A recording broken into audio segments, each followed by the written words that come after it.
Students, today we shall learn the poem To a Pair of Sarus Green. I shall sing the poem for you. The maid was short as he necked to pull the reluctant sun out from the rim of horizon. She flew crying as he was picked up hands and jaws, and her proud neck was humbled to lie like dirty linen in a coarse washing bag. She circled the sky in moments of grace over his disgraceful head.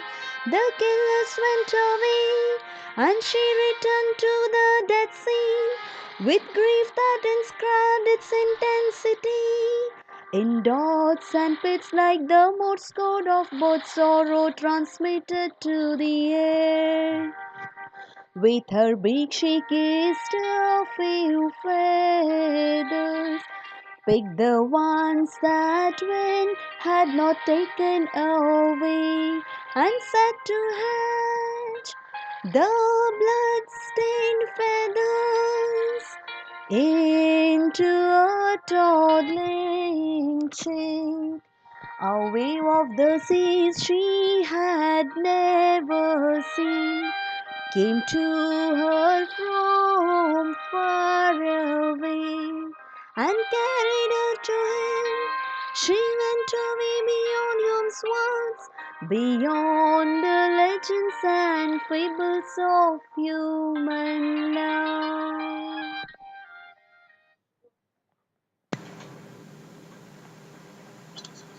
Explanation of the poem To a Pair of Sarus Green.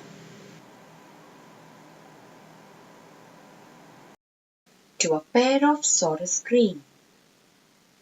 This poem is about true love of a pair of sarus greens.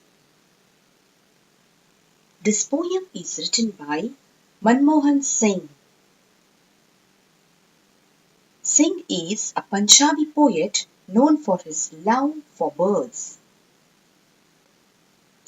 Students, let's start the analysis of the poem.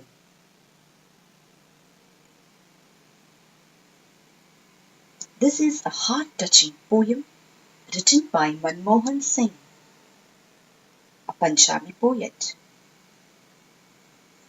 Students, let's first look at the first stanza. The maid was short as it necked to pull the reluctant sun out from the rim of horizon. My dear students, it's time to go for an analysis. The poet depicts the cruel nature of a bird hunter. They did not care about the feelings of cranes. They acted heartless towards the pair of cranes. The hunter shot down the male bird when it was flying out joyfully. The hunter shot down as the bird was flying high. He did not give a chance to escape to the bird. Let's move. She flew crying as he was picked up hands and jaws, and a proud neck was humbled to lie like dirty linen in a coarse washing bag. Let's see the analysis. The helpless female bird flew crying around the spot.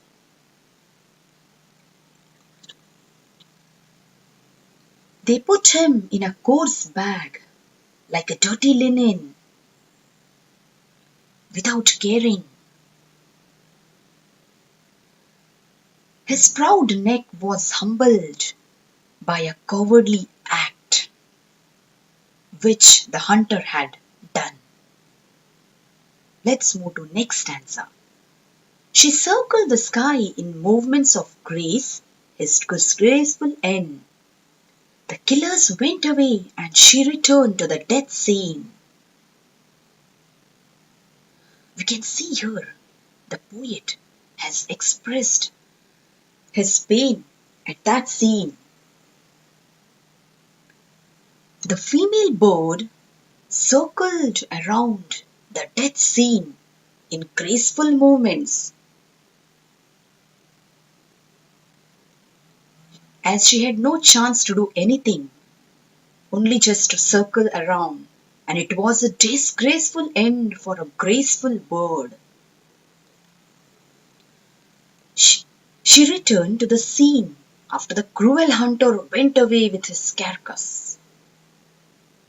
It was a very painful moment for the female bird, and with grief that inscribed its intensity in dots and pits like the Morse code of bird sorrow transmitted to the air.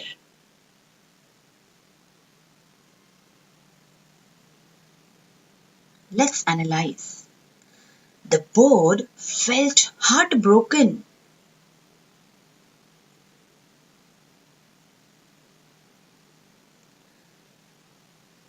The bird became disillusioned. It lost its partner forever that she couldn't control.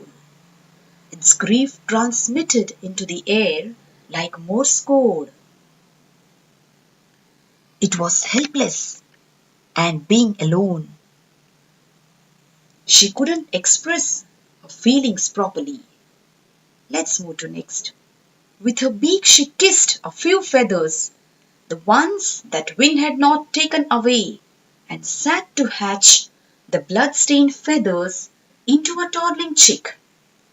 Here, the bird lost its partner for rest of the life.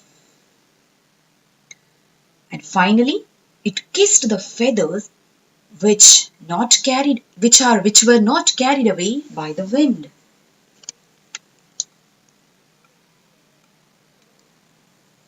So she sat on the blood-stained feathers to hatch. She was desperate here and felt alone. She was thoughtless. It was a desperate attempt to revive him into chicks, which is not going to happen. Let's move the next stanza. A wave of the seas she had never seen to her from far away and carried her to him. She went away beyond Hume's words, the legends and fables of human love. Meanwhile, grief-ridden, the female trying to console herself saw a monstrous wave. She had never seen such a huge wave. It was it's a big one. It carried away her to him. And here comes the end of the two birds. Here, the nature tried to unite them in their death too. Their love transpired or transmitted into Hume's words. It was beyond the imagination. They overrode humans' love. Humans are selfish, but the birds are selfless in their love. Let's see the highlights. The poet Manmohan Singh describes the cold nature of hunters. He did not care the bond the pair shared. They acted thoughtlessly and killed the male crane. The bird killer shot dead the male crane when it was flying joyfully. They did not even render him the grim of chance to save himself.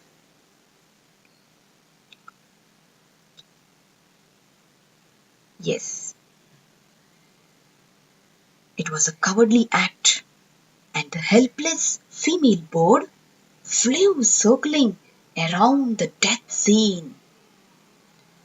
And when it tried desperately to revive him, a huge wave carried her away to him, to her soulmate. They found solace in the